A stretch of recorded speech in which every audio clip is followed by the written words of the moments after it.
your cervix has already opened. Yeah. There's nothing we could have done. There's nothing we can do. So she looks at me. By now, my husband has not yet arrived. So she looks at me and asks me, Wambui, were you trying to abort? You know, you young people. Oh. Because I'm a young, small, pretty girl there. Oh, no. I did not even have the energy to answer her. You've struggled to conceive and you're losing that child. Then somebody is insinuating that you were trying to abort. Let's even assume that I was trying to abort. I deserve care. That is your work. You deserve care. Yes, I yeah. deserve care. This is not your place for you to judge me. Yes.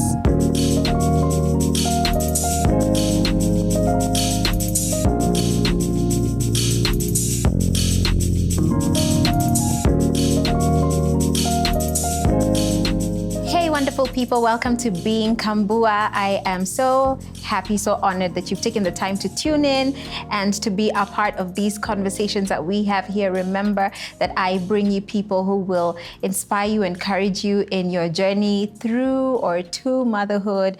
Stories that will sometimes break your heart, sometimes make you uncomfortable, sometimes make you laugh, sometimes make you remember with nostalgia, but at the end of the day, we become better people, because when we talk about these things, when you talk about challenges that we face, then we're better equipped to overcome them or to face them head on.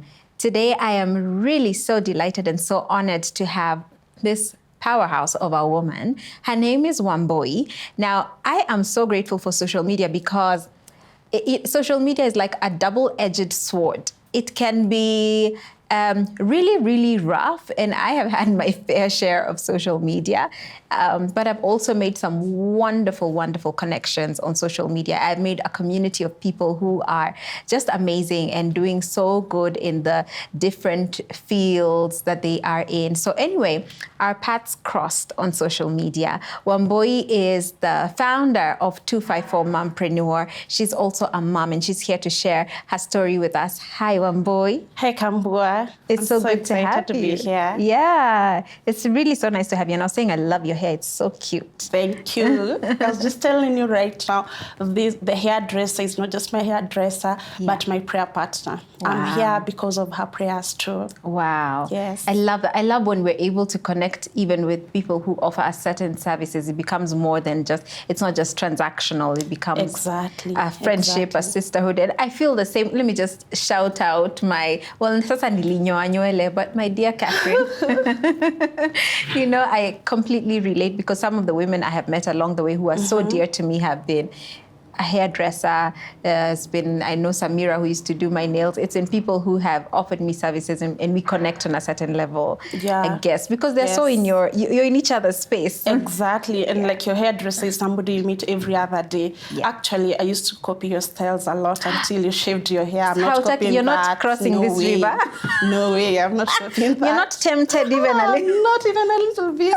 Because I'm just guessing how I would look without hair. You never know unless you try. Maybe, I don't know. You could try like a wig, maybe with a short hair. And see. I don't even do short wigs, so I think that's just a wrap. I'm not doing it. It's a wrap. You can use, I gave you guys so many hairstyles. You can use them. I have so many screenshots on my phone. That's awesome. Yeah. I think I also, I love, I'm growing to love you for different reasons. We also have children who share a name. Yes, yes. Nathaniel. Yes, that is true. Yes, a special name. Yes. Gift from God, of course. Yes. But I want you to take us right to the beginning, Wambui, from where you decided to start your journey of motherhood, but also just give us a feel of who Wambui is, your kind of personality, so that we can now bring that into this journey of motherhood. Okay, Wambui is, first, I'm Wambui Kuria. Most people don't know that I'm called Judy. I think I do love my Kikuyu name a lot. Yes. I love being addressed as Wambui Kuria. Yes, I love it. And I use it across all my social media pages. Yeah. So Wambui got married at 25 at a very young age in 2016. And like every bride, I wanted a positive pregnancy test on my honeymoon. Oh, you wanted a honeymoon baby? Yes, of course. Don't say every bride, because me, I'm not on that boat. For me, I wanted, like I mentioned before, Yes. I helped my sis with raising her kid. She's an awesome girl called Elizabeth. She's now in high school, and I'm so proud of her. So raising her made me just want to have my own kid too. Yes, yes. So when I got married, I was just, I need to get the baby. Of course, I had this picture of, you see the way you see in the movies, oh, she's vomiting, the next thing, Yes. the test turns positive. Yes. Month after month, and then there's a year, and then there's 2 years, but still nothing. Oh, wow. Yes. So that's, I started asking myself, I thought I'm 25. I thought I'm young and fertile. Wow. Yes. So if we're counting 2 years, you're now 27. Exactly. And you see, like, when you're in school, people don't prepare you for that kind of information. You see, like, if you're getting your periods regularly, Yes. and my periods were very, very regular, Yeah. you start wondering what could be wrong. Yeah. Yeah. And because I did biochemistry in school, I think that Oh, is wow. how, You did what? Yes. Biochemistry? Yes, I did biochemistry and Look at you, molecular smart woman. biology. When people see me do social media marketing, they get shocked when I mention that I did biochem. And I laugh because I used my biochem to research. Yes. How do you get pregnant?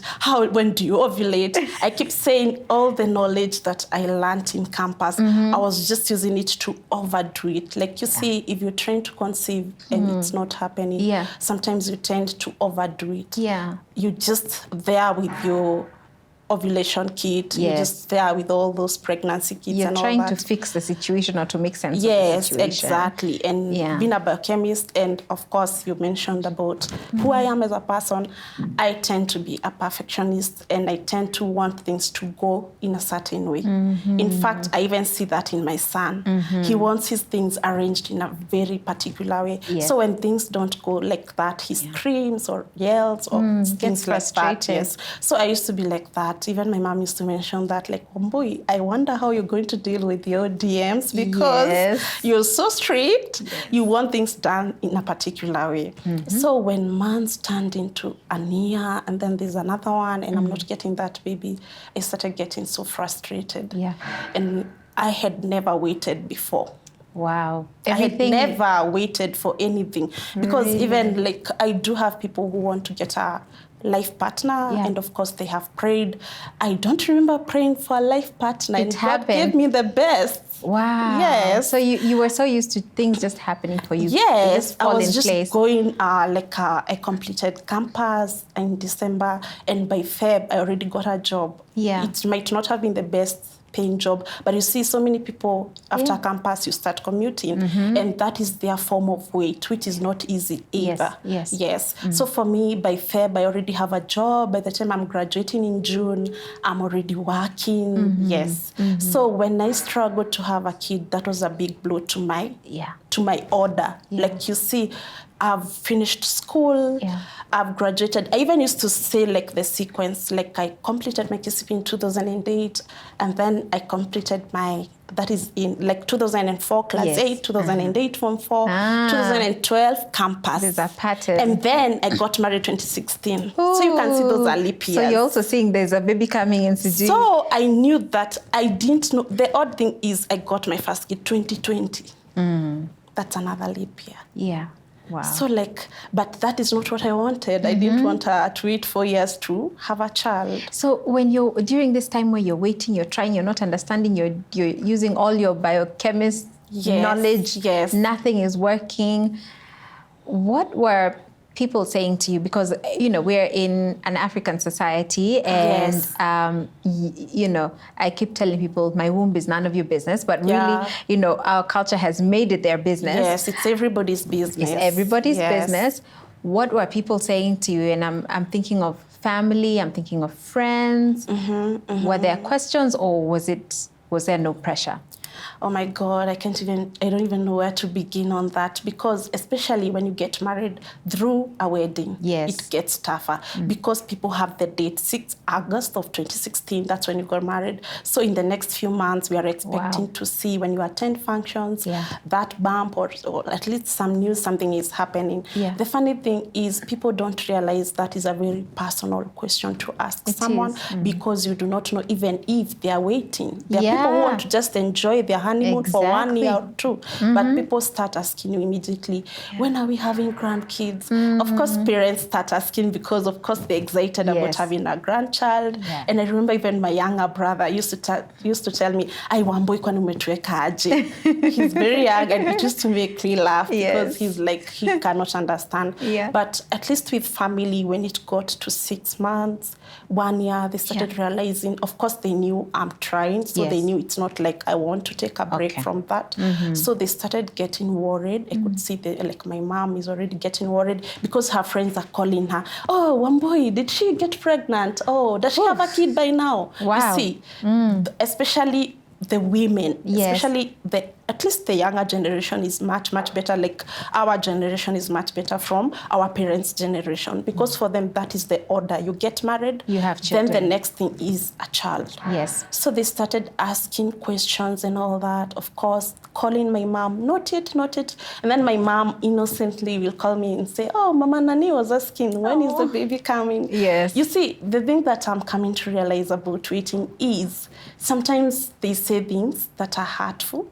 Some say them because they dislike you or they already are envious of your life and they're looking for something that can pin you down. So for some, they do it from a place of hate. Now they know that Wambui has a weakness, or she did that at some wedding, she graduated and got a job. Her life looks perfect, but she's not perfect after all. She's struggling to get a kid. So they will use that to bring you down. Oh, and my goodness. If you go to places, they're going to remind you that. And then they're going to tell you, "God, I'm just in my second baby. I wasn't even trying. What are you guys not doing? Oh my God. Have you tried this position? Have you done this?" You see, all those sorts of advices. Exactly. Such whatever, what is it called? Unsolicited advice is what it is. Exactly. This is your story, and we'll get right back to it. But you reminded me one time when I read a headline, because I used to be on blogs every new week because of not having children for a while. And I remember one that said, I've never forgotten, they said, "Oh, she's so beautiful, she's so talented, but she cannot have children." And it's almost as though it's the one, it negates everything else that you are. Everything you've achieved as Wambui, as you know, you're such a successful person, so intelligent, a great wife, but she doesn't have children. It means nothing if you don't have that kid. It means nothing. And like you've mentioned, I know it must have been harder for you because you're in the limelight and people are looking at you. Even for me, I remember that time I was tiny. I was that size 8. So some people used to say she doesn't want to lose her figure. That is why she doesn't want to get a kid. And then others would say, "You see these beautiful women, you have no idea the kind of things they have done." That topic of you have miscarried, you miscarry, or you have struggled to get a kid. So people think you have aborted in university. Even worse, I don't know why they think a beautiful woman is the one who aborts the most. I don't know the relationship between that. How do people who have aborted look like? You know what I mean? Know. Do they look like me? Then do they look like even you? worse. They say those people like who have gone through campus are even the worst, because in their campus days, they did all sorts of things. Wow. And you know what for me, what that conversation is so disturbing, because there are people who have aborted, maybe something happened in their life, a decision that they made that was beyond them or whatever, things happened in their lives. Even then, that woman is still not deserving of a struggle. She still doesn't deserve, you know, it's not a serves you right because you did this.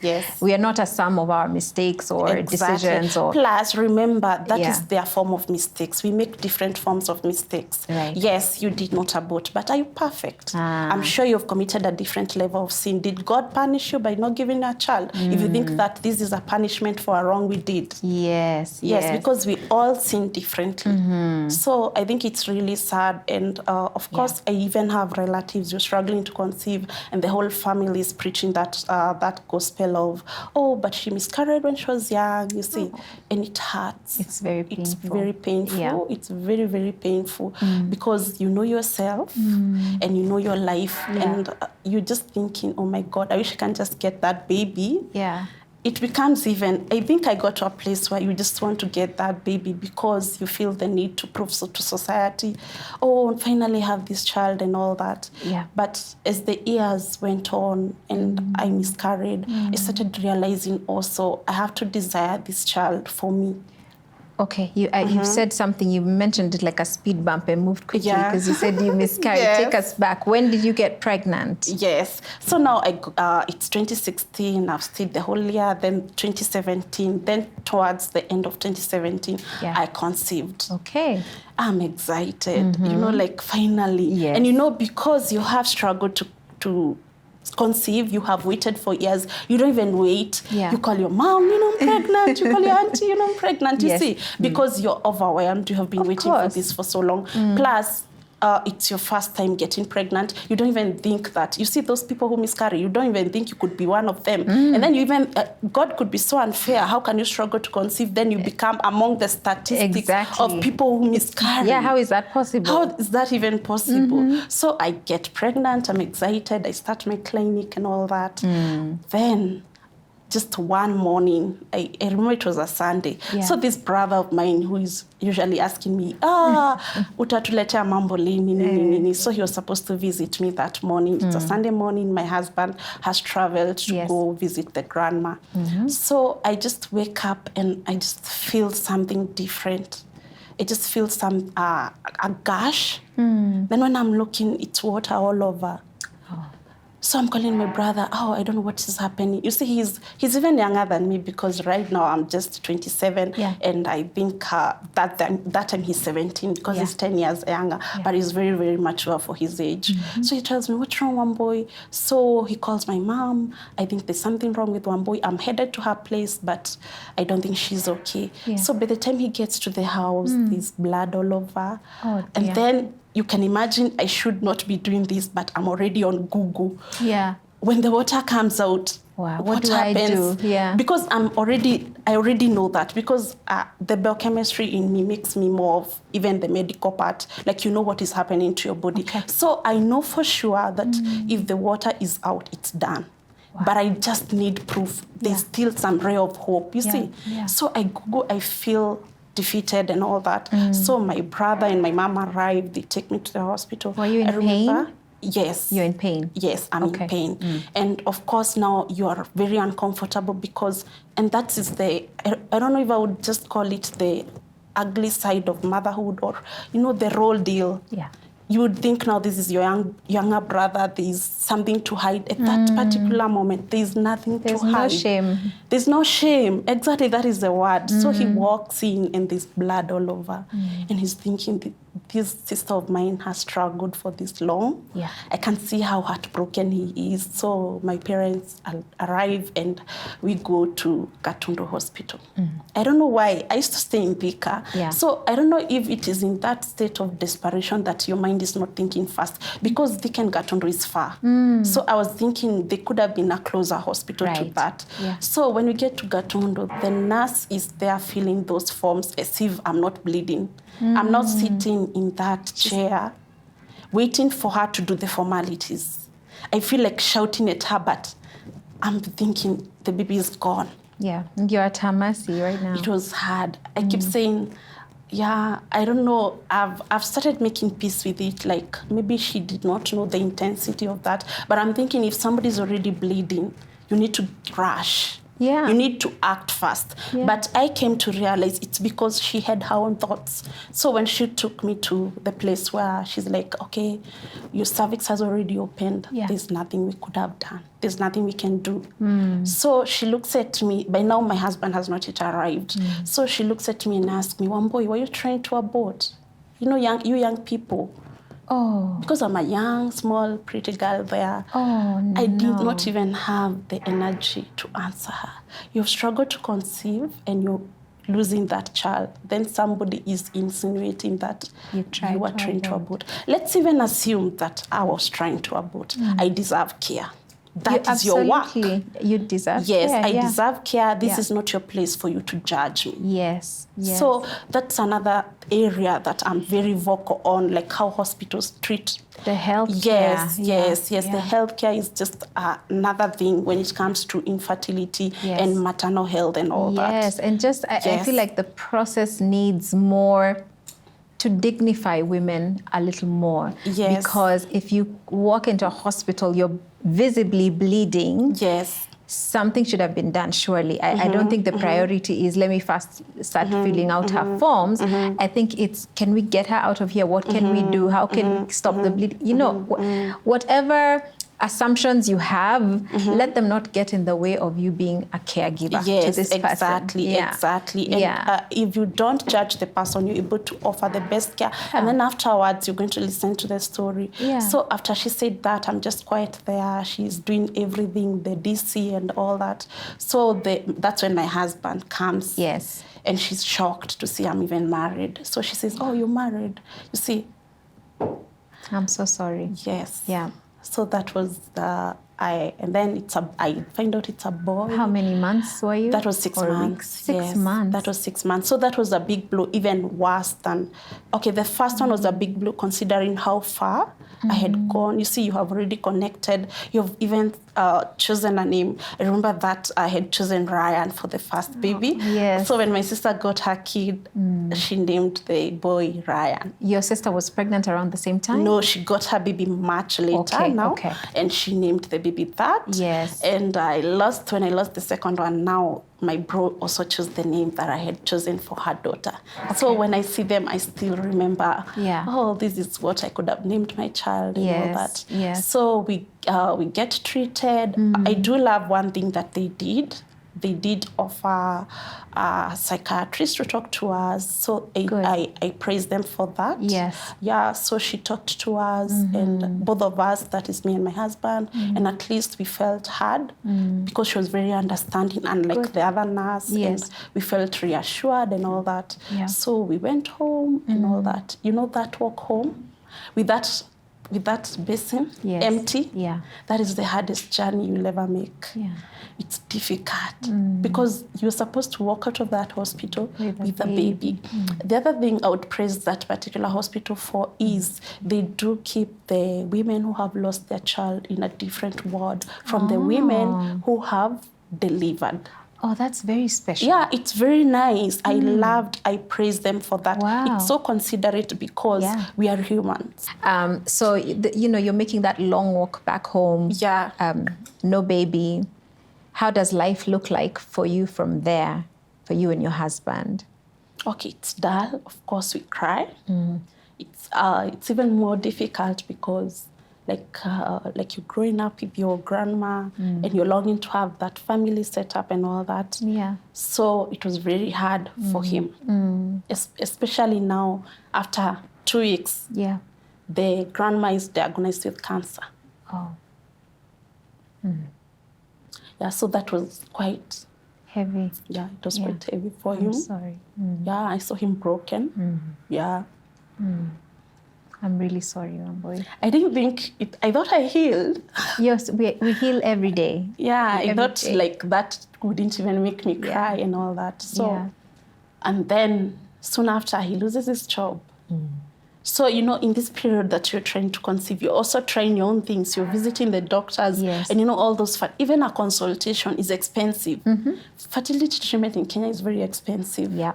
So you have already invested a lot of money trying to have this kid, then you lose this kid, then grandma is sick with cancer. Of course, you still have to contribute towards that and all that. So we didn't even, I keep saying with our first loss, we didn't have the time to mourn our loss. Because you see now, this is a grandma and she has played a key role in my husband's life. Yeah. So we just locked down our emotions and all that because we need to go see Shosho, we need to check up on her and all that. Then on Jan, that's when we lost her. And now I think that's when we cried for everything that we have grieved. Lost. It was like a collective. The job. Yeah. We were just in the house and we were like, oh my God, I thought we have this figured out, you see. I thought like life, now for the first time, I'm like, okay, now this is the first trying thing that I've gone through. Yeah. Wambui, the smart girl, is always scoring good grades. You get praised all your life, you see. You get a job, and then you're in this state where you're losing. Yeah. It feels bad to lose. It does. It feels terrible to lose. So we're just there. People are calling to just check on us. Okay. I remember even my cousins. I know they meant good. Like I love them so much because they played a key role in my wedding preparation. Yes. Bernice and Emily, they'll watch this and they'll be happy. Yeah. So they reach out. They want to talk to Wambui because they feel she has just lost her kid. Yes. I block them out. Yeah. I don't want to talk to anyone. In that state where you feel they don't understand. Yeah. They will not get it. So one thing that I've realized with this journey also is you start blocking people. You feel they don't understand. What do they know? And that's the truth. They don't understand. You feel they can't get it, especially because people feel miscarriages are normal. People think, but it happens right, left. In fact, that is what people used to me. But Wambui, that's just the way the Kikuyu version of that's just a cloud. You see? A passing. Yeah, exactly. So now people, the most important thing that you're supposed to do with somebody who is grieving, it's to validate their pain. Yes. You need to validate whatever they are feeling. Because the moment you make them feel they're overreacting or they're overly sensitive, they should not be feeling that particular emotion. It gets worse. You push them further down. Yes, because they start even asking them, am I overreacting? Yeah. You start asking yourself all these questions and you're like, am I overreacting? Is this the... And I keep giving a good example. Let's put the miscarriage aside. Okay, you have said that a miscarriage happens often, so this person is not supposed to mourn. Yes. So like you say that this lady can also conceive again, but she is supposed to be allowed to mourn that particular loss. Imagine, Kambua, if you met somebody, that person told you, do you know I just lost my brother in an accident? Yeah. And then you say, people die all the time. Accidents happen all the time. Yeah. Do you know how that painful would be? And I don't think that person would ever forgive you. Yes, they would never forgive you. So every time you talk to a person, think about the same Acknowledge their pain. Acknowledge their pain. That could be all they need. Like, Wambui, what you're going through is difficult. Yeah. I'm just here to give you a hug. Yeah. That is it. I might not know what to say. Yes. Especially when you have not walked that path. Yes. But at least, even if I did have all those people, I had my best friend, she's called May. She was there for me. Yeah. This lady is just different because she did not struggle to conceive. She has not lost her kid. But every time I talked to her, she understood. Wow. She understood. So that shows that you do not have to walk in a particular journey for you to become an empathetic person. You can become empathetic even in other situations that you have not walked in. Yes, and you can, I think there's room to ask, how can I support you? How can I help you? Actually, that is what she used to tell me. Wambui, what can I do? Do I come to your place, help you clean up? What can I do? Do I take you out? See? Yes. Do you just want to sit quietly? What can I do? How can I be there for you? Yes. I love that because it's what you're saying, that I don't have to have walked in your shoes to be able to be there for you and to be empathetic. And I think we can learn how to be there for each other. That is true. Before we move from that point, let me also just say that the one thing I say, especially to people who are grieving, that we tend to do is, Wambui is grieving, so let me just sit back, she'll tell me if she needs anything. Yes. And you say, let me know if you need anything. You probably won't let me know because you're dealing with so much. Yes. By the time you find the energy to, okay, come, I need this and this. I need to avail myself to you. And let you know I am here. Whatever you need, I am right here. Okay, so Wambui, so you've this miscarriage has happened at 6 months. That's a pretty advanced loss. Everybody saw that you are pregnant. Obviously, at this point, you are visibly pregnant. How did you navigate the time after that? And when did you get to a place of deciding, okay, we lost that baby, but we can try again? Yeah, so like I've just lost the baby, and of course, you know, when you have a miscarriage, that is the details that people don't even know, that even that test will turn positive. Yes. Even 1 month after the miscarriage. People don't know that. Yes. So you can't even try because the you hormones can are still, yes, the hormones are there. People Yeah. don't know that. So I just decided, okay, let me just wait to relax a month or 2, plus you need to give your body time to heal. Yeah. Then immediately soon after, I need to try. I don't know why we tend to feel once we have lost a child. Yes. I just want another child. Yes. Like you want it, you don't even give like my doctor suggested, my gyna suggested, Wambui, maybe you need to give yourself around 6 months to Yes. process what has happened before trying to conceive again. But I didn't listen to that. Yeah. I started trying. I was saying again. I was saying this with another guest, Mercy, Yeah. that people are different. There are those people who are like, Yes. I need to try immediately to also heal that pain. And then there's also women who are like, I don't ever want to ever want to walk that journey again. So you fall in the category of, Yes. I needed to just yes. try for Yes. another baby. Yes. Yeah. So we just agree we're going to start trying again. Of course, now we are hoping it doesn't take longer than it did the other time. Yeah. So we start trying, it's not happening and all that. So the other thing you come to realize is all the things that unfold. Like after 7 months, nothing is happening. We visited the gyna again. And the funny thing is when you get a child, you do not stop. Like you see, it's 6 months. Yes. So your body assumes you have given birth. So you start producing milk. Actually, in the hospital, you're given those medication to control the breastfeeding. Right. And that is the hardest part. Actually, I didn't mention that. Like you take a shower, a hot shower, and your breasts are full of milk without a baby to nurse. Yes. You see, these are the things that people don't know. And if they knew, they would be more human. Yeah. They would be more human. That there's a lot that goes on that you do not know. Yeah. So when I stayed 7 months after and I'm not conceiving again, I went to my gyna, and then that's when we identified I'm still producing prolactin. Okay, explain that to us. Yes. So prolactin is the hormone Yes. that enables you to produce milk. When you give birth, prolactin hormone is very high. Yes. And prolactin level, when it's very high, the estrogen level is very low. And that is the hormone that makes you ovulate. Right. And makes you get pregnant. Yeah. Actually, it's the hormone that makes people think when you're breastfeeding, you can get pregnant. Yes. Because the prolactin level is very high and all that. So that's when the doctor gave me some medication, and at least we were able to regulate that, and the levels came back to normal. Yeah. But still nothing is happening. Yeah. So another year passed, several months passed, and I'm like, God, this thing is not even happening. Wow. It's not even happening. So now that is when in 2019, that is towards the end of 2019, I started.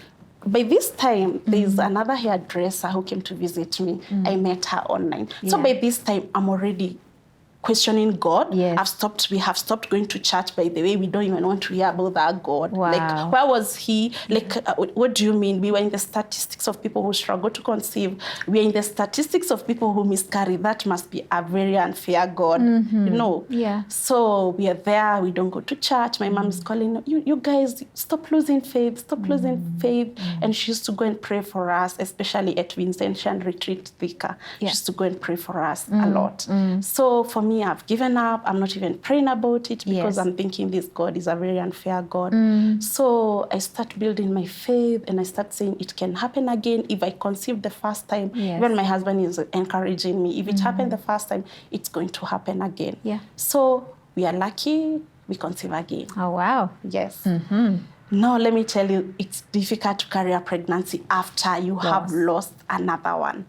Every little thing, you're in the bathroom. Yes. Every little thing, you're in the bathroom. Yes. So at this particular time, remember my husband had lost his job with the first one. So I had decided now I need to go back to the corporate world. Yeah. So I got a job at Premium Hygiene. That is where I worked for a very short time, because immediately I joined that job. Like I need to get my thoughts off the baby. Yes. Plus, I need to get income because now we are struggling and all that. So when I get this job, I'm not even paid the first salary. The test is positive. Oh. Sasa utaambia boss nini? Yes. So I'm wondering now, what am I going to tell this HR? I remember her name is Grace. She's very nice. Yeah. So I'm like, what do I tell her? Then remember, it's a high-risk pregnancy. So I'm thinking, am I going to quit work again? Wow. You see? So that one was even worse than my first. I start spotting very early, and this sends me into a panic mode. Yeah. Every time I go to work, I call my mom, I'm spotting again, we rush to the hospital. Yes. So the doctor recommended of course, you do the max stitch at 13 weeks, but of course now I have to quit work because I used to work in quality control, that is checking the quality of the diapers and all that. Yes. So you cannot continue working because you're standing. Remember, this is a job that requires you to stand. You actually stand the whole day. In quality control, you stand the whole day. So I decide, so the doctor says I need to take bed rest. So unfortunately, I have to resign. Oh, wow. Yes. Okay. Before you resign, can you explain to people what a max stitch is? Because I know not everybody knows what a McDonald's stitch is. Yes. Just explain that, and then let's now go to, you have to leave your job. So now, when I miscarried the first time, my gyna, I changed from that hospital to my gyna in Dr. Nyasera. He was recommended by so many people because he has helped a lot of people conceive and carry to term. Yeah. So when I went to Dr. Nyasera, they were able to diagnose that my cervix was weak. Yes. So that is why the cervix opened prematurely. So for you to carry a pregnancy to term, if you have had a weak cervix, they stitch you. So that stitch is supposed to hold the pregnancy until the due date. Right. Yes. So most times when you have a max stitch, you cannot do strenuous jobs. Yes. You cannot lift things. Yeah. You cannot do all that. Yes. But now in this particular pregnancy, I do not get to the 13 weeks to get the max stitch, because you cannot have a max stitch if you're spotting. Because you see, a max stitch is sewing your cervix. Yes. So in fact, the max stitch is still risky because there's a chance they can rupture the water. Yes. So it's always a risky thing of the pros outweigh the cons and all that. Yeah.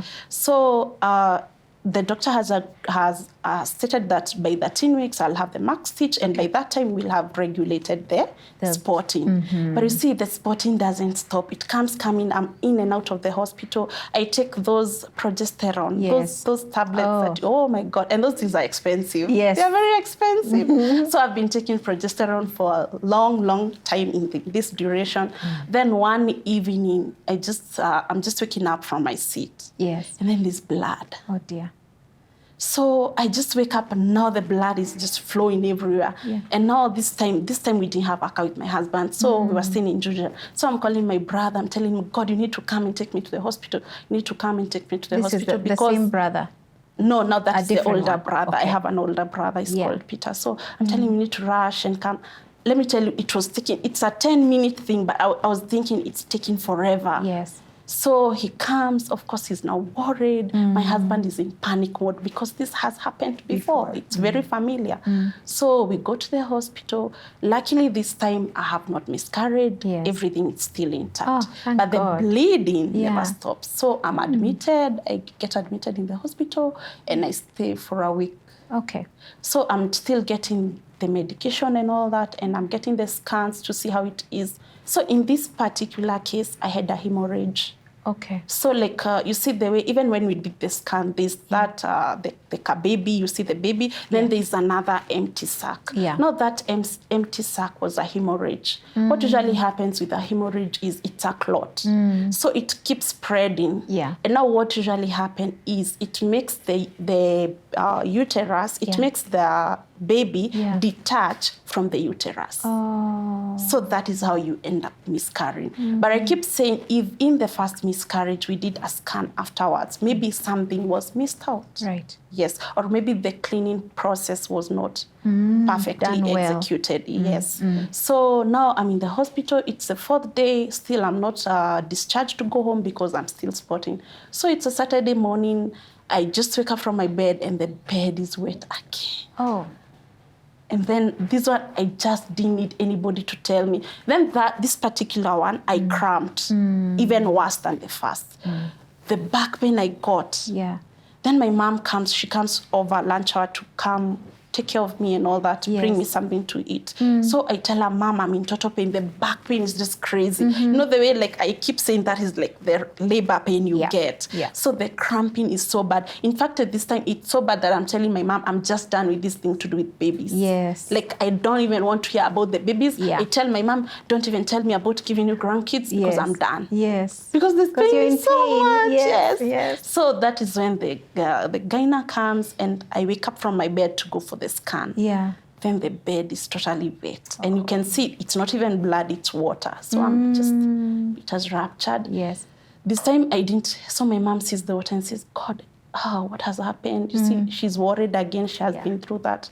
So we go to the gyna's room and we see the scan. I'm an expert at interpreting that. I even saw I have a boy before the gyna said I'm a boy. That is the science. Those people.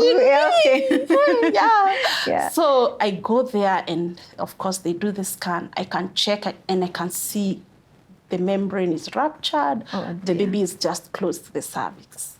You can see that sac and everything. So the gyna tells me, unfortunately, we lost the baby. How many weeks were you? No, this is around 12 weeks, just before I did that. I did the max stitch. So now you see you have to go to the theater. I love this time they took me to theater and like the first. And that is where they did the DNC. That is the process they use to remove everything, make sure you're clean, and then do a scan afterwards. So at this particular time, I'm not even crying. I'm fed up. You're like, I'm angry. How can this be happening to me? And when my big brother said, Aki, there's no God. He's just defeated too. You see, like you're just done. Your siblings are also done. They're tired with. You see, when your family member is unhappy, all of you will be unhappy. No matter how many are giving birth in that family, you will still be sad for the one that is not getting a kid. So I miscarry again, and of course we go home now. Now this particular one, when I'm in the ward. That particular hospital, the gyna is very good, and that's why I love that hospital. But not the hospital is not the best. So like now I stay in the hospital there. Of course, maybe they do not know any better. I keep saying some of the things that are happening, it's because we are not vocal enough. And I think that is why we are here. So that we can be vocal enough. Because for them, even in the hospital setup, they just think we treat our patients, they go home. So they don't think, like you see the way I mentioned in Gatondo, we have this hospital that it has a ward for women who have just miscarried, and they have that one for that. So in this particular one, they didn't maybe think about that. I was even telling the nurse, you guys need to think about that. Because this time now I'm in the back to the ward. I've already come to terms, okay, I've just lost another pregnancy. I'm not crying, I'm not doing anything. So there's a lady who was admitted who is supposed to be giving birth. She's in labor. Of course, labor makes you say all sorts of things. But now the odd thing is this lady was saying, oh my God, this baby is just annoying me. There's a soap opera I need to catch up on.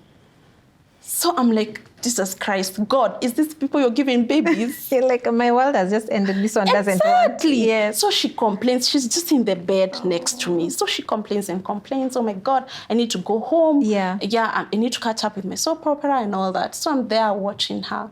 So she came at night. Then in the morning, that's when she dilated enough to be taken to get her baby. So, I mean, the room next door is where they were delivering the baby. Oh, dear. So in my raw wound, I feel that baby cry. You don't even know what to feel. That is when now the tears came out. Like, you just, oh my God. It broke you, it breaks you so much. Then she gets her baby. She is happy, but the baby wasn't even that fusy considering the kind of babies I have met. She was just she needs breastfeeding and all that. Just the regular. But she's still complaining how this baby keeps crying and all that. Then in the morning, then the next day she's discharged. Then she tells me, oh, boy, I'm being discharged. Imagine I'm going to catch the soap opera today. Did she know what your situation was? Or no, she didn't because know. She didn't know. Of course, she didn't know. But now I'm there thinking, this God is not a God who is a fair God. Because the people who desire kids are not getting kids, you see. But those that are not even interested are giving birth right, left. Yeah, yeah. So that shakes your faith. Yeah. It makes you, like, that's when I decided, your church, I'm not even stepping there. I'm not even going there. Yeah. Because I've been praying, and now that is where I was bringing in the other hairdresser that I found online. I saw she does very good cornrows. Yeah. So I called her over to my house to do me cornrows. And then I was telling her, she asked me, by the way, when did you, she saw the photo, the wedding photo, and she was like, when did you guys get married? Do you have kids? No. So I started opening up. Yeah. And then this time I'm fed up with this God. I'm telling her, imagine all those people that I'm not even saying all those people who have bought and they have kids, all those people who are not even trying and they're giving birth right and left. Yeah. Do you know what this lady told me? You're feeling too righteous before God. Wow. She told me, Wambui, go back and change your prayers. Tell God to give you a kid because of who he is, not of who I am. Because of his mercy. Yes, because of his mercy. Yes. Because this thing of you have walked righteously, you have done the right things by the books, you feel like you deserve kids more than anybody else. Yeah. So you think this God is quite unfair that he's giving kids to people who do not even want kids. And how do we decide who deserves and who doesn't? Exactly. Yeah, so I realized that my prayer was very, like I was telling God, yes, I'm the most deserving of all people to be having these kids because I've done this. Yes. And then I used to remind God because I've interacted with a lot of single moms. And like, if they need help, I'm there. If they need this. So like, I used to sit there with my God. I'm telling God, don't you remember? Don't you remember when I used to do this? How can you deny me the very thing that I used to help other people in? Wow. So that lady made me change my prayer. And I told God, I'm sorry. I've been demanding and I've been seeing myself as more righteous than everybody else. Just bless me for who you are. Yeah. Wow, Wambui, wow. Yes. It's so amazing just to see that, you know, it's a shift in your mind, it's a shift in your heart, the position of your heart. Because, and I feel like that's what waiting does for us. It chambuas you so much to a level that if things had just gone as you had hoped, there are things about yourself that you'd never have discovered and dealt with. Yeah, but you're at that place where you've lost so much that what's the worst that can happen? Let's have this open heart surgery between me and God. Yes. So, oh my gosh. Okay, so you're going through all this. This is now 2 losses in, but you're at this place where you met this hairdresser and you're now like, okay, shifting my mind, shifting my heart. Where do you go from there? No, that is a funny thing. Immediately I met this lady and I changed my prayer. I conceived. Oh. Yes. I conceived and I was like, oh my God, I was actually shaken. Yes. Like, oh my God, this can't be true. Wow. So I conceived again. That is the end of 2019. Yes. And I'm so excited and all that. And of course, when I lost the other one, when I lost the second pregnancy, my cousin was pregnant and my best friend was pregnant. So when they give birth, I'm looking at their kids and thinking, oh God, my child could have been that age and all that. Yes. But now I've conceived again. I'm happy. You know, when you have lost, you are happy, but at the same time, you're very worried. Yes. So now I got pregnant and I told God, I need you to help me carry this pregnancy to term. I still took all those progesterone, all those that, and I managed to get to the 13th week and Dr. Nyasera put a stitch on me. It was quite good and I took bed rest.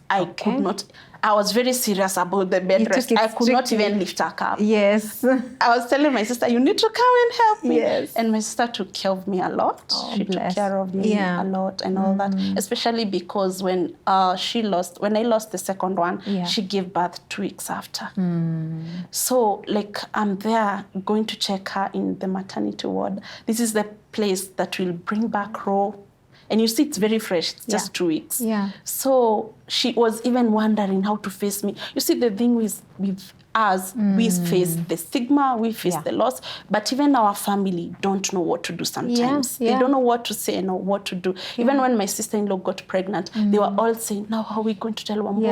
How are we going to deliver the news? Yes. And by the way, I just want the listeners to hear, we would want to know as early as possible. Or what is it for you? Thank you very much. Yes, I was going to say, tell me as early as possible. Yes. Yes. And find a safe way to do it, Yes. you know, or Yes. whatever that means. If, you know, I think, I remember that being so important for me was just tell me, let me not find out. I remember one of the people who are so close to me, and I found out not from her, and it really hurt me. But I came to understand it later because she thought she was protecting me. Yes, that's what they think. Yes. They think they're protecting you. Yes. And in protecting you, they hurt you. Yes, it's very because hurtful. It's better. Me, I prefer you just come straight up. Yeah. So like me, it's my mom who delivered the news that my sister-in-law is pregnant. That time I was just done. I cried. You see, you're supposed to be celebrating her. And then that's the thing that I also want people to know. Yeah. We are not jealous of people with kids. We are happy for them, but sad for us. Yes. That is the thing. Yes, and it's possible for Yes. those two emotions to exist, to coexist. Exactly, Yes. exactly. So this feeling of, there's a cousin of mine, I asked her, I'm eating Kambua today, what would you love me to tell her? And she said, just go and tell people we don't mean bad omen just because we do not have kids. Wow. That is what she told me. Yeah. Yes, and that's the perception that people have. Just because you don't have a baby, you mean bad omen. Yeah. Some think you're bad omen, some are protecting you. Yes. So it depends on, are they friends, are they family and all that. Yeah. So if you have somebody who is struggling to conceive, be you who is pregnant, be the one to deliver the news. Because if it comes from another person, so now my mom has come, we're just talking, and she says, oh, by the way, Carol is pregnant. Oh my God. Yes. I'm like, Jesus Christ, Yes. it's just me in this world who can't conceive. So I cry. My mom doesn't know what to do. She doesn't know what to say. You see, it's so overwhelming for her. Then my sister-in-law finds out I already know. Yes. No, she's even in a worse situation because she's thinking, oh, she's like my best friend. We are very, very close. Yeah. So she's so afraid to meet me and tell me, like, this is what has happened. So I just felt, so my bro is the one who called me and told me, yeah, it's true, my wife is expectant and all that. Yeah. So I just feel, so at this time, I talk to God and I tell God, my sis got her baby. I've seen people get babies. And then I tell God, please, by the time my sister-in-law is getting her baby, I hope I'm pregnant too. Wow. And true to the word, I was. Wow. Yes, and I was there in, because my mom was feeling my sister-in-law will need me. Yes. Because we are like best of friends. So she will need me. Yeah.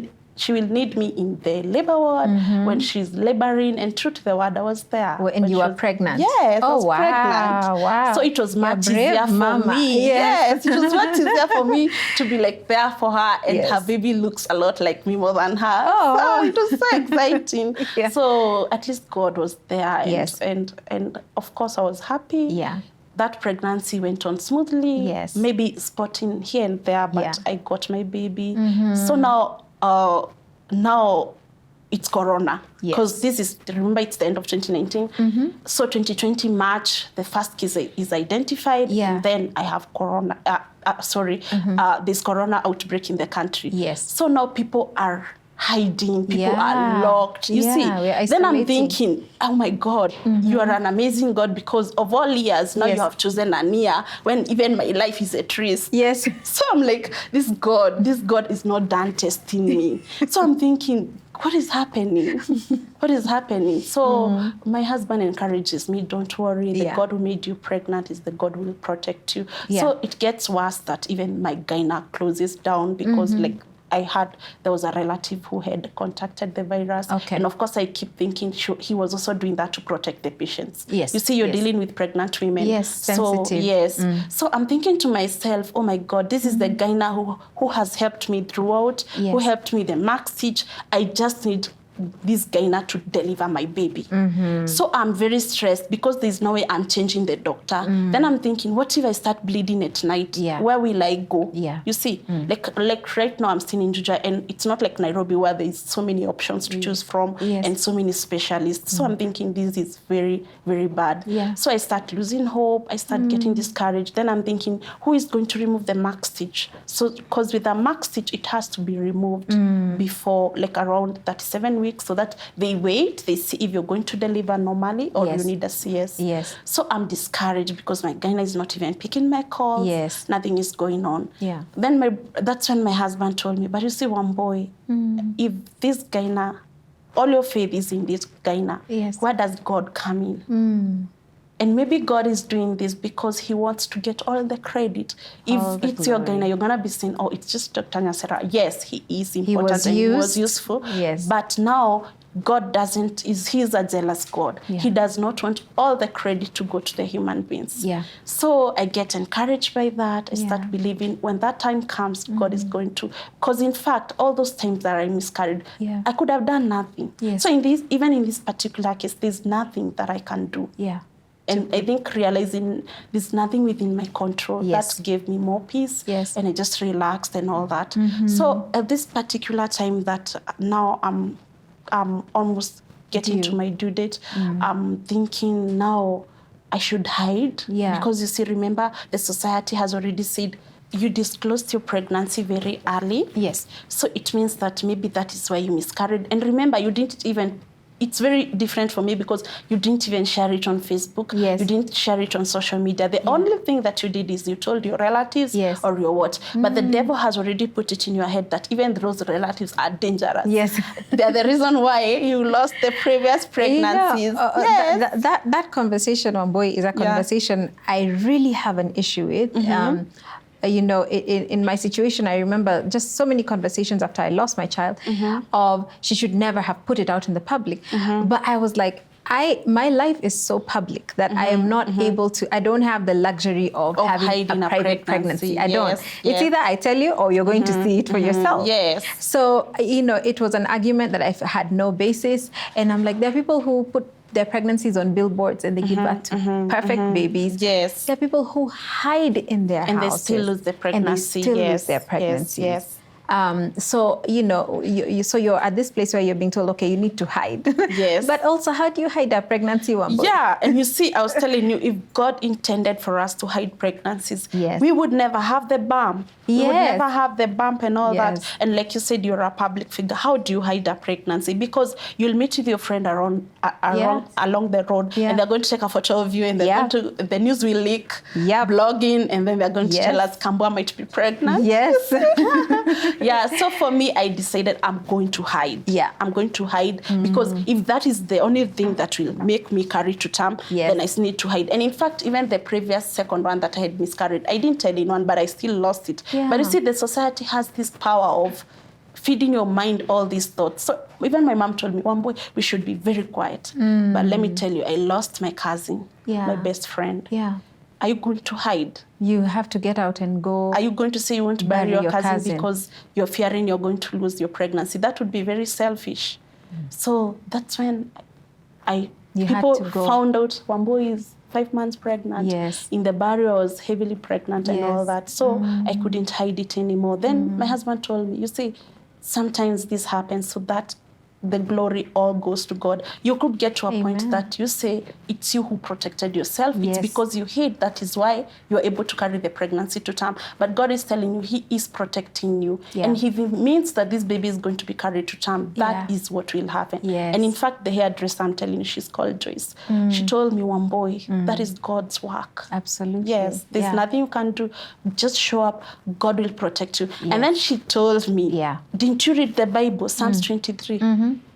You're supposed to be blessed, right, in front of everybody, even your enemies. Yes, God did not purpose to hide you.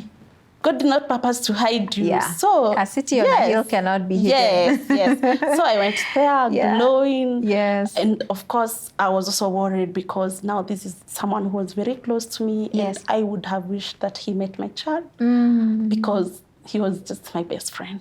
Yes. I'm sorry. And considering he had an accident himself and he went through his share of struggles in life, we were quite close and we could resonate with each other's pains. And in fact, he used to remind me there are even more difficult things in life, which also brings me to a difficult thing that is often like, most times when we want to encourage people, we tell them somebody else has been through worse. I know that comes from a place of this. Sometimes people don't know what to say but it's the worst thing you could say to someone because grief is different. Yeah. Even how we mourn our losses is quite different. So it's not always the best thing that you could say to someone. It is not a good thing yes, to say. Yes, it's not a good thing to say to someone. So there I go. People find out I'm pregnant and all that. Of course, those people who have been praying for me. Wow. You even find out people who have been praying for you and they have never told you. I get calls from people I never knew. Wow. And they tell me, gosh, I just saw you in Tom's Barrier and I saw you were pregnant. Yes. I'm so happy and I'm praying for you. Wow. So by the end of May, my gyna is back. Things are starting to settle down for him a bit. Yeah. And he removes the mark stitch and the baby is big, 4.4. And he says, 4.4? Yes. He says, this is a precious baby. I was eating a lot. Wow. I was just eating. You see, you're not even lifting anything. The only thing you're doing is eating and eating. And all my pregnancies, my craving is chicken. So I'm consuming a lot of chicken. So the baby is very big and he says, no, we are not going to wait. This is a very precious baby. I've seen you cry. I've seen what that felt like waiting. Yes. So let's just go for CS. Okay. And because also I was having some leakages here and there. Okay. So he thought it's very risky to just sit and wait. Okay, so they decided to do a CS. Yes. All right. And that's when I met my boy. Oh. Yes, he was so big. So that moment your baby cries. Yes. I don't think for any mother you ever forget that.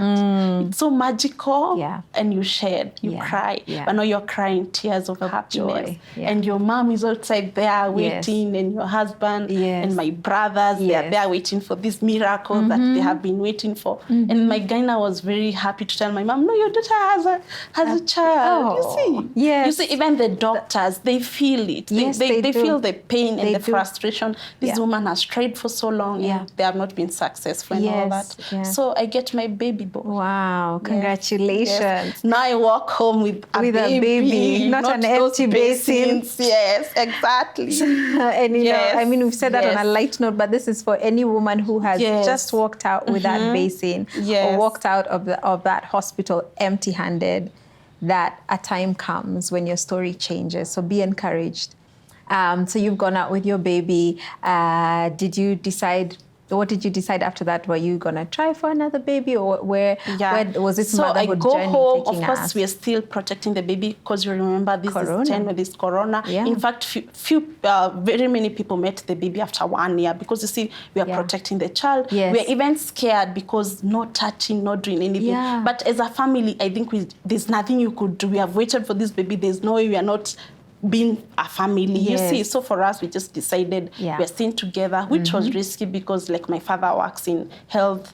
He's a health officer, so he's always dealing with all those cases and all that. So it wasn't the best. It wasn't the best time to be getting a baby. But for me, I had survived everything, so I knew even this, I'm going to survive. The baby is here finally. I have carried to term. So now I'm thinking my faith is starting to like rise. Yes. I'm like, how boy, you have survived everything that was supposed to bring you down, and you now have your boy. So now you breastfeed, of course, you take care of the baby. And now this is a funny thing. I of course, now the biochemist in me is still saying, oh yeah, the prolactin is very high, the estrogen is very low, the chances of conceiving are very low. Plus, remember, I'm not a fertile woman. So I'm thinking to myself, oh no, it's not even going to happen. Like that is security times 10. Yes, there are many padlocks. There are so many things. I'm not so fertile, and of course now this I'm breastfeeding. There's no way I'm going to get pregnant. I know many people, my family members will laugh at this because I told them, oh yeah, I was. It just failed. But I didn't want to tell them that my faith was still low. You see, that is what I realized. My faith was still low. God had already performed a miracle for me, and I have my son. But I'm still thinking, not fertile, I can't get a baby immediately and all that. So it means my faith is still not back to how it used to be in the earlier days. I'm still thinking, God has already performed the miracle, but I'm still doubting. I'm reading the Bible, and the way Jesus said, I'm not showing you any more miracles. The way he said, I did miracles before, you still not believe me. You still like the way they prayed for Paul to be released, to be set free and all that. And when they see him, they are not believing. You see, so sometimes God performs miracles, but we take long to accept what has happened. For our mind to just grasp and be totally renewed and transformed. Yes. Yeah. So I just say, we're just going to go like that. So my husband tell me, so we just stay like that. And I'm like, yeah. I think we're not going to conceive anyway.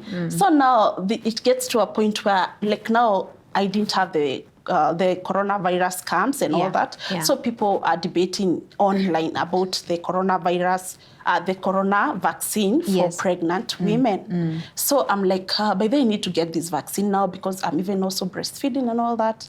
So I say I need to get this vaccine. But people are debating online about pregnant women. So there with my husband, we were thinking pregnant women. Then we're like, that can't be us. That can be us. So I just said, okay, that's when it hit me. You see, before when you're trying to conceive, you know you're supposed to get your periods on the 28th day, early morning. Even if it delays for a minute, you get hopes high. Yes, you start getting hopes high. Even get first symptoms that you get bloating.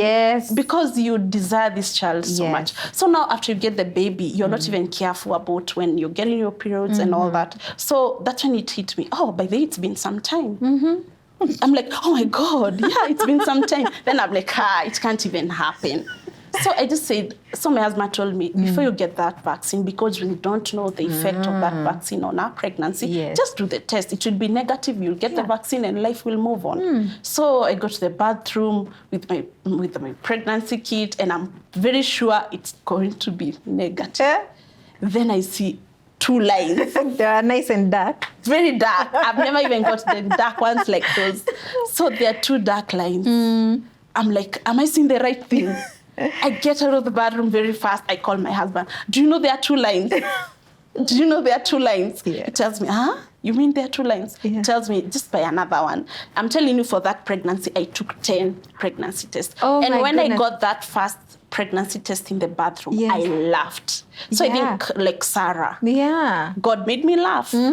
Because this is not supposed to be happening to one boy so fast. You see, because now my son had turned 1. He's just a year old. We are even celebrating it's just 1 week after we have celebrated his birthday. And before this, I had gone to this same place that my mom used to go, the Vincentian Retreat Center. And I remember when the priest was praying that particular time, he said, there's a woman in this place who has been praying God for children, and she's going to get kids. Then I'm like, oh God, now you need to bless all those women that have not gotten kids, because now I have a son. And I had always told God, I just need 1 baby. You just give me 1 and I'll be content. So I don't even count myself among that. So that test turned positive after that visit to that priest. Oh my goodness. So that was me. But I was like, I already have a child. So I go to my gynae and he's shocked. And then he tells me, I told you, like he gave me an example. There's also another woman who used to visit the same hospital. She was struggling for 5 years to get kids. Now she has 4 kids. And the funny thing is, these 4 kids, she did not struggle to get them, which also makes me think there is some truth in a relaxed mind.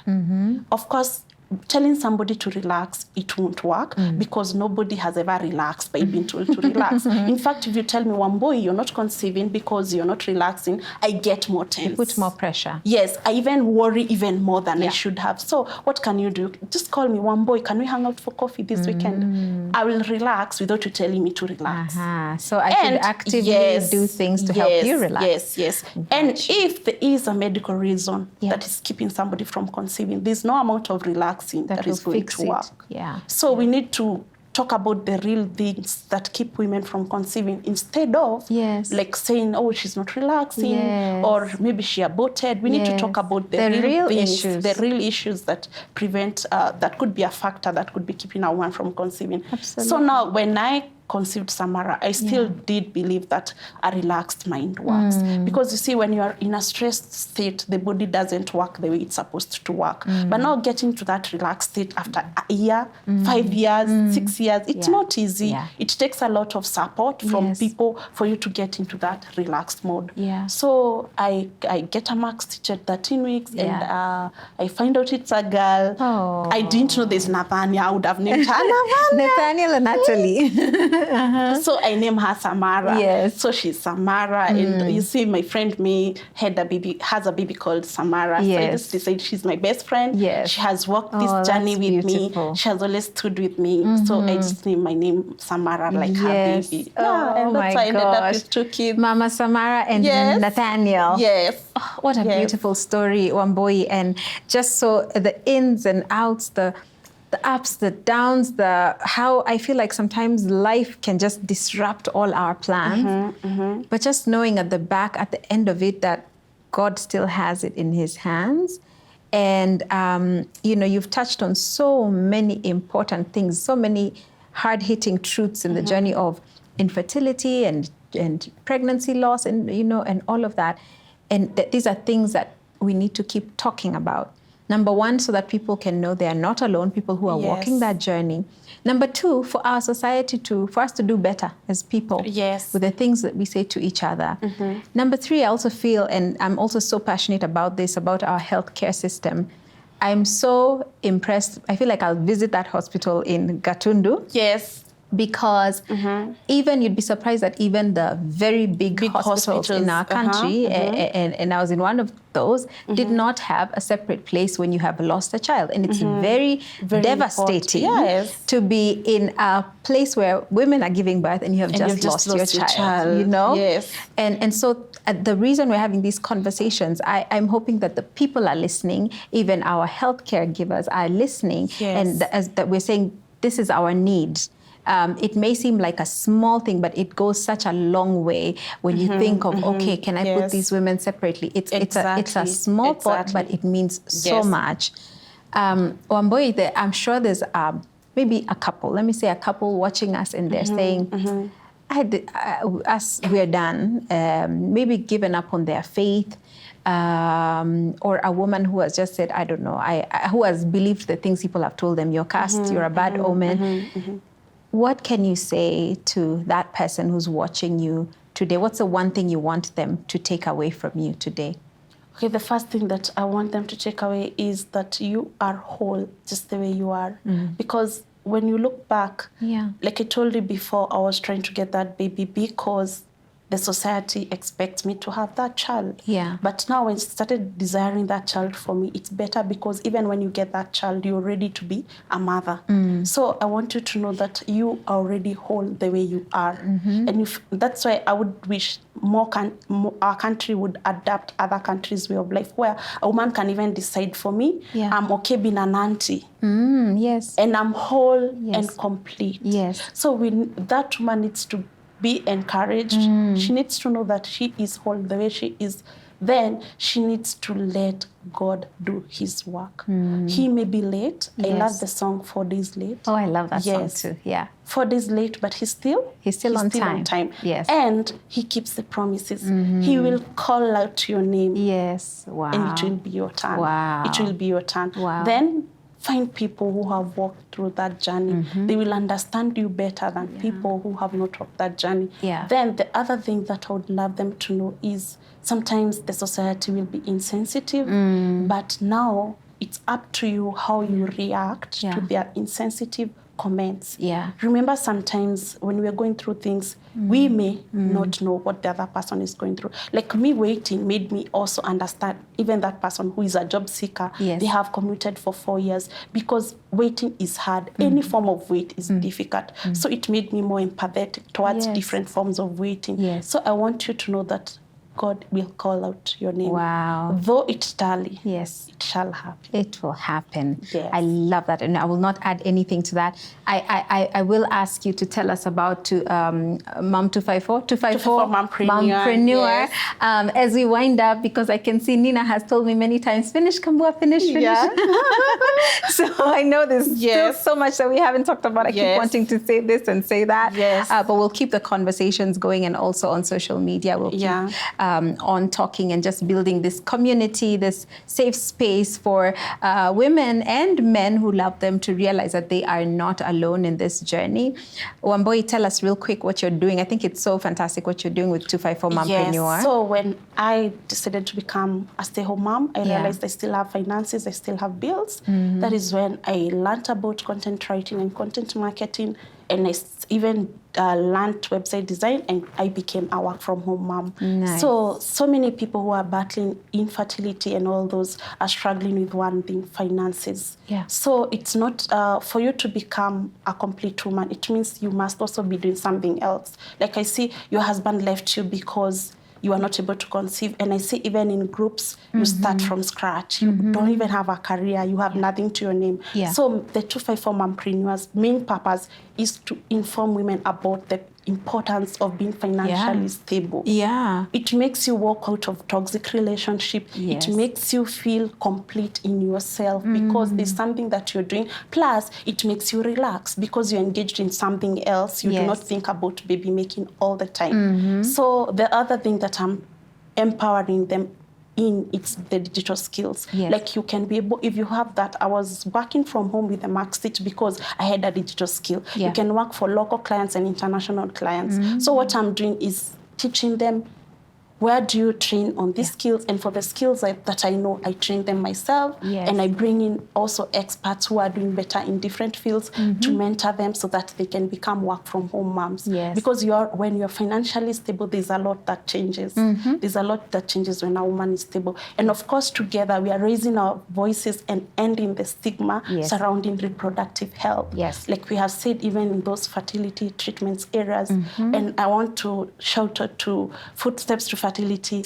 I used to go there in Dr. Wanjiro. I and love that her. receptionist. You see there Jacinta.